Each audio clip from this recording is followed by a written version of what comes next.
Saúde, estamos de volta. Nosso Saúde e Bem-Estar de hoje está falando de um tema difícil, delicado, mas, como eu disse, necessário. No primeiro bloco a gente falou de cuidados paliativos e agora a gente fala da relação com o luto.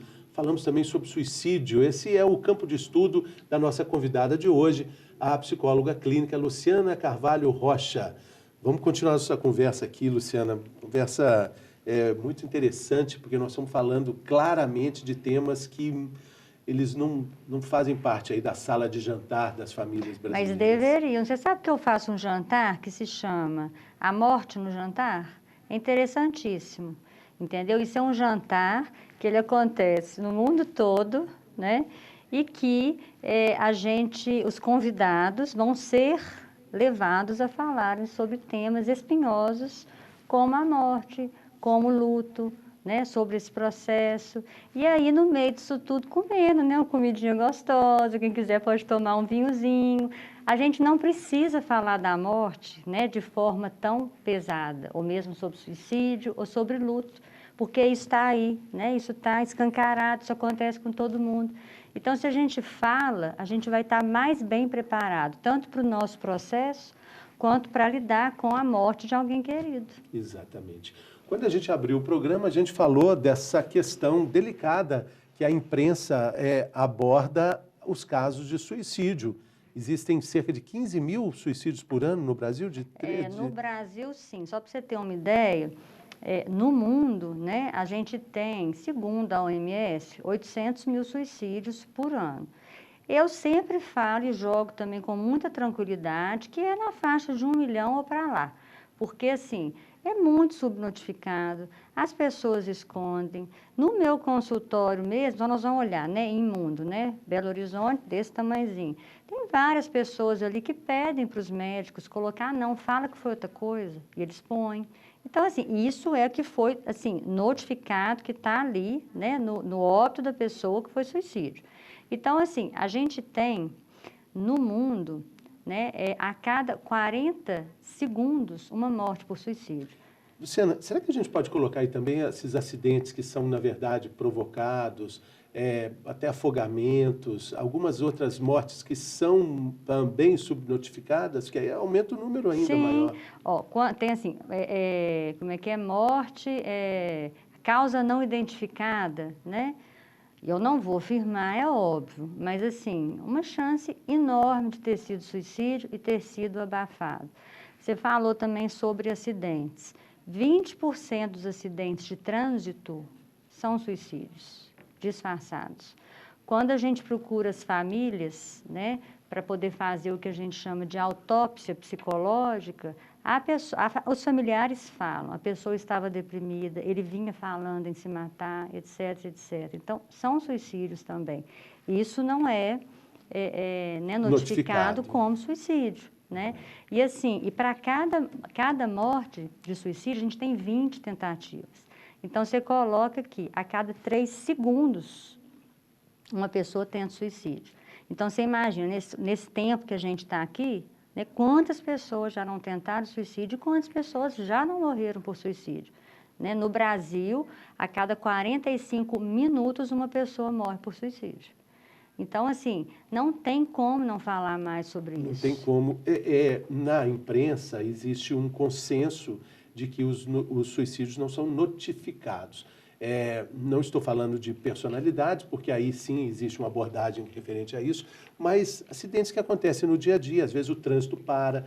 Nas linhas do metrô de São Paulo, sempre acontece, com muita frequência, infelizmente, que isso acontece, e não é notificado, não é noticiado isso. A ideia, do ponto de vista de nós, jornalistas, dessa instituição, que eu não sei onde é que surgiu e por que ela é mantida, mas a ideia é de que isso vai dar motivação para outros casos de suicídio. Eu queria ver sua opinião sobre isso. Na verdade, isso surgiu, né, de um livro do Goethe, né, de séculos aí para trás, que chamava Werner. E nesse livro, esse personagem, ele comete o suicídio, ele morre por suicídio. O jovem Werner. É o jovem Werner. Estava aqui tentando lembrar, porque eu estou com um efeito Werner na cabeça. É o jovem Werner, isso mesmo, obrigada. E aí ele morre por suicídio. E na época esse livro fez muito sucesso. E apareceu, né, várias pessoas ali que morreram, e assim, morreu, segundo o livro, né, por causa de um amor não correspondido. Então, vou até já aproveitar e fazer aqui o parênteses. Ninguém morre por suicídio por causa de uma causa. Então, ninguém morre porque um amor não foi correspondido, né? Isso aí é o quê? É uma coisa, né? Depois nós vamos falar sobre isso, mas assim, são vários fatores. Mas, enfim, vários jovens se mataram. E aí criou-se isso, o efeito Werner, que falar sobre suicídio levaria outras pessoas também a tirarem a própria vida. Então, agora vamos para o que você perguntou.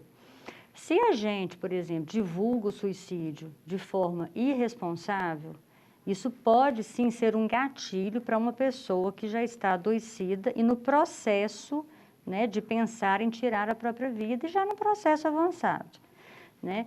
Agora, se você, por exemplo, se os jornalistas, né, ou mesmo qualquer canal de mídia, fala sobre uma morte por suicídio de forma responsável, aonde se coloca, por exemplo, que o suicídio, vamos supor, fulano tirou a própria vida. E aí vai colocar, olha, o suicídio ele é multifatorial, nós temos questões emocionais, biológicas, sociais, culturais, né, financeiras, tem N coisas. E aí, se você começa a falar sobre isso, se você fala quais seriam, se você aproveita, né, aproveita entre aspas, é triste, né, vou aproveitar essa morte, mas bom, a gente precisa ter oportunidades para falar sobre isso. Então, se você pega e começa a falar, porque uma das coisas, né, que é a coisa que mais leva ao suicídio, são as doenças psiquiátricas. E doença psiquiátrica, eu sempre falo o seguinte, gente, não é aquele vamos dizer, aquele doidinho que está surtado na rua, catando pedrinha, falando sozinho. É gente que está no nosso lado. Gente, entendeu? Somos nós. Quem é que nunca teve uma depressão na vida? Nem que se for uma depressão leve, entendeu? Mas assim, vamos dizer, a depressão, ela é a doença que mais mata por suicídio. Então, assim, 70% das pessoas que tiram a própria vida, elas foram diagnosticadas com depressão. Mas nós temos outras doenças, como bipolaridade, esquizofrenia, que também borderline, que são muito comuns também, né? Então, assim, primeira coisa é estar falando sobre esse adoecimento mental. Então, a gente precisa desmistificar o adoecimento mental, que é a psicofobia, né? Então, assim, nossa, eu não posso falar que eu tomo remédio psiquiátrico, é uma vergonha. Ah, tá, mas você toma remédio para, sei lá, para o pulmão ou para o coração, que também tem fatores, obviamente, emocionais, físicos, genéticos. Então, assim, gente, qual que é a diferença de você cuidar do cérebro, que é um órgão como outro qualquer, e que é impactado por esses fatores todos? Então, assim, a gente precisa, e quando eu falo assim, não é proibido falar, mas assim, morreu uma pessoa famosa por suicídio. Você não vai, vamos dizer assim, ficar floreando essa morte, né? Porque às vezes, fulano, aí fica parecendo assim, o cara é um herói. Quer dizer, né? Ele não é herói, obviamente, e você não vai colocar isso, por exemplo, numa primeira página de jornal. Você vai colocar ali dentro, mas você vai falar, fulano tinha um histórico disso, daquilo outro. Aconteceu um exemplo recente durante a pandemia com o Valmor Chagas. Ele se suicidou num sítio, ele estava deprimido. As reportagens que foram feitas analisaram esse histórico de depressão, de exclusão. Ele se retirou de cena, literalmente. Um artista que se retira de cena. E eu lembro de reportagens que falaram sobre isso e que pegaram esse gancho para discutir também a necessidade de colocar o tema suicídio na roda social. Eu até fiz, né, assim, eu fui entrevistada algumas vezes, nós fizemos um podcast, inclusive porque saiu até a carta que ele deixou, a gente não deve divulgar a carta de suicídio, né, porque a pessoa, ela está adoecida, o cérebro dela está reduzido, né, a cognição dela está reduzida, como se ele tivesse com estreitamento mesmo. Então, o que ele está falando ali não é a realidade. né? Então, assim... E a carta foi divulgada? Foi, a carta foi divulgada, a gente não deve divulgar. Agora, eu estou só querendo te falar uma coisa, você falou o nome dele, você falou qual? Valmor Chagas. Pois é, mas não é outro Tivemos nome, outros, não? nós tivemos dois. Ah, tá. O Migliatti. Não, então eu estou pensando nesse, tá. O Shazam Xerife, né? Daquela do isso. Flávio Migliatti. Esse... Foram os dois, infelizmente. Foi. Foram os dois. O Flávio teve a carta divulgada, então. Pois é, teve. E a gente não deve... Então, assim, esse tipo de coisa, por exemplo, a gente não deve fazer. Mas aí, quer dizer, tendo uma morte, né, por suicídio, vamos dizer, os familiares sabiam que ele estava deprimido. Então, assim, é importante, aí você pega isso para falar a importância de se cuidar da saúde mental, da depressão, porque sim, se não for tratada, pode levar, sim, a pessoa a um adoecimento que tem uma consequência final, que é o suicídio. Olha só, fazendo um paralelo aqui muito simples, por que a gente fala da importância da atividade física? Porque a atividade física, com a inatividade, ela vai levar à obesidade. A obesidade pode levar ao diabetes. O diabetes pode levar e causar problemas ligados ao coração, ao AVC, enfim. Começa ali na ponta, que é com a atividade física, a promoção da saúde a partir da atividade física. E quando a gente fala de saúde mental, a gente pega numa ponta para evitar a outra ponta. Não existe saúde se não tiver saúde mental. As pessoas precisam entender isso. Porque não vai ter disposição para levantar, não vai ter forma de vencer a levantada do sofá. Fernando, mas às vezes até tem. Entendeu? Porque assim, você tem tipos de adoecimento e até de depressão, onde a pessoa continua fazendo tudo. Entendeu? Ela não para. Só que dentro dela, ela está assim, destruída. A gente tem até um tipo de depressão, que é a depressão sorridente, onde a pessoa pode chegar aqui hoje, conversar com você, brincar. Geralmente são pessoas super prestativas, generosas, assim, super queridas. Comunicativas. Humoristas. Exatamente. Né? Exato. Pega o Robin Williams.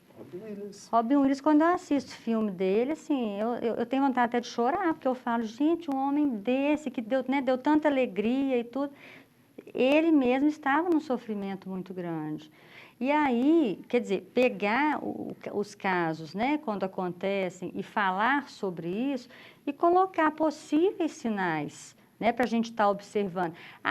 Toda pessoa que morre por suicídio dá sinais? Não, porque isso também é uma coisa errada, porque aí chega Setembro Amarelo, que é o mês de prevenção ao suicídio, e que eu falo assim, gente, foi um grande passo, a gente tem um mês para falar sobre isso.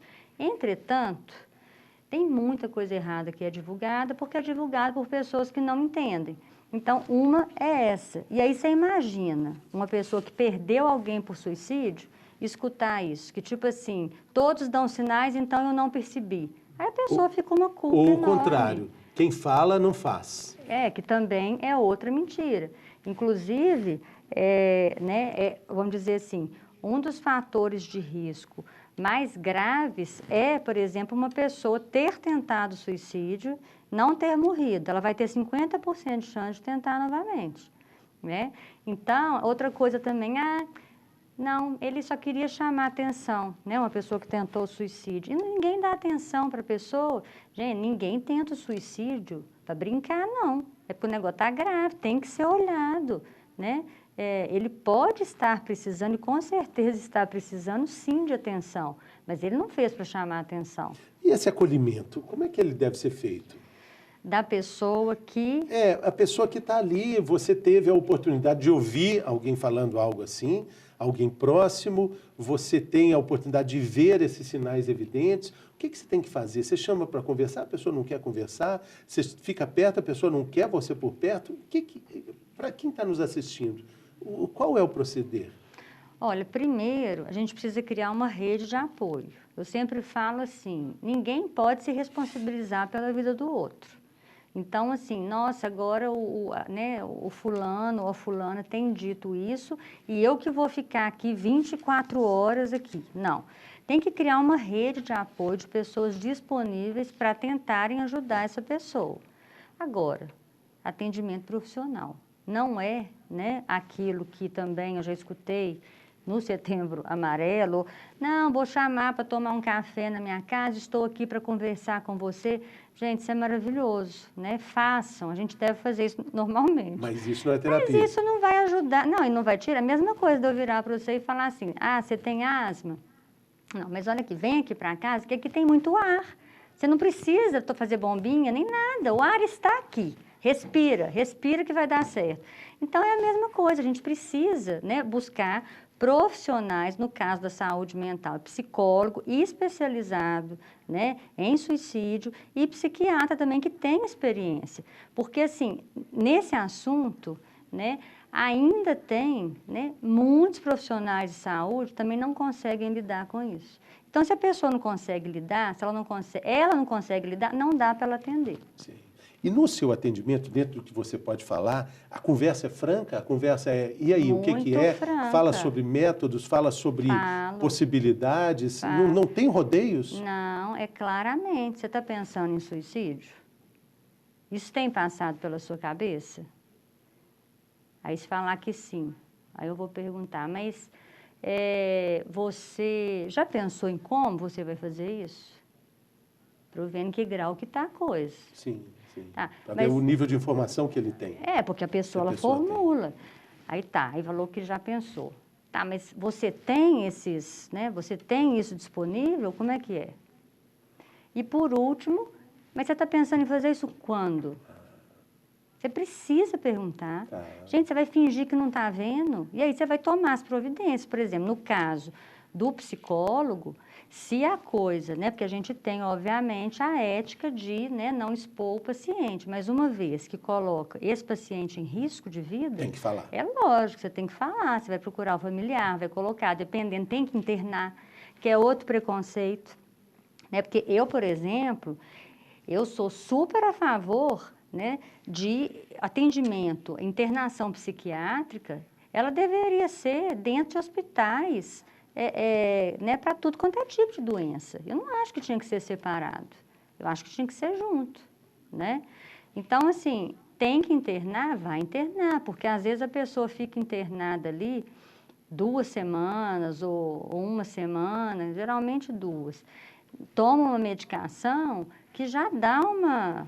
Claro, né, saiu da cena ali, saiu também daquele ambiente, né? Que muitas vezes pode ser, né, um ambiente que seria um fator de risco, né?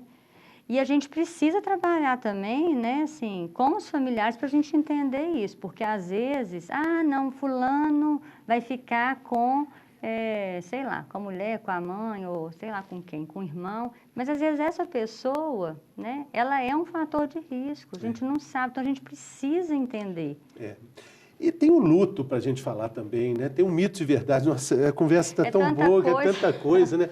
O luto é outra fase também que a gente precisa encarar e precisa falar, e dói diferente para cada um, e é preciso ver essas diferenças também, né? Sim.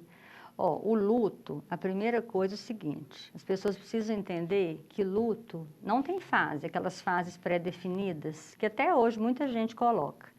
Isso já foi por água abaixo, né? Na verdade, essas fases que ainda falam sobre o luto, isso na verdade foram fases que foram ditas pela Elizabeth Kubler-Ross, que né, das primeiras a se falar em cuidados paliativos.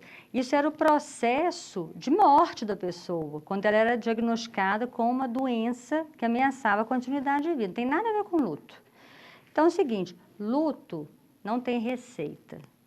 Luto não tem início, meio e fim. Luto é um processo.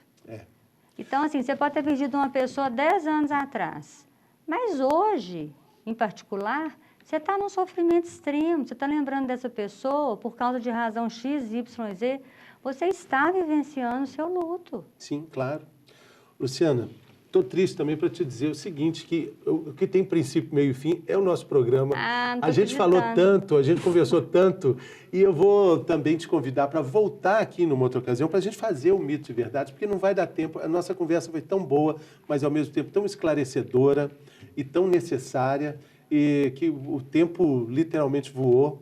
E a gente vai ter que encerrar. Mas quero te que agradecer pena, muito a mas sua deu para presença. falar muita Nossa, coisa, foi né? muito bom. Foram 2 blocos Tá maravilhosos. Parabéns pelo seu trabalho. Sucesso. Quando você for lançar o livro, você volta aqui com um livro novo, né? Vai em ser um agosto. prazer. Eu faço questão de te receber aqui.